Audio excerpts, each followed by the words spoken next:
1 वर्षाचे वासरू बिबट्याच्या हल्ल्यात ठार। सोमवार दिनांक 27/12/2021 रोजी पहाटे 3:30च्या सुमारास माऊलीवाडा या शिवारात सनपूर गावचे रहिवासी मुकेश चंद्रकांत जाधव यांचा जनावराचा गोठा आहे, त्या ठिकाणी बिबट्याने जाऊन गायीच्या वासरावर हल्ला करून ठार केले।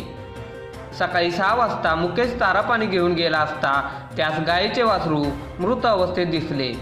त्या वासराच्या नरड्याला व पायाला चावा घेऊन बिबट्या तेथून पसार झाला होता। ढेबेवाडी फॉरेस्ट विभागाने दुपारी 3 वाजता पंचनामा केला व मृत वासरू संबंधित शेतकऱ्याच्या जागेत दफन करण्यात आले। या घटनेमुळे सनपूर व आजूबाजूच्या परिसरातील नागरिकांमध्ये दहशतीचे वातावरण निर्माण झाले आहे। तरी संबंधित विभागाने याकडे लक्ष द्यावे अशी मागणी ग्रामस्थांची आहे। पंचनामा न्यूजसाठी सनपूर प्रतिनिधी सुनील देसाई।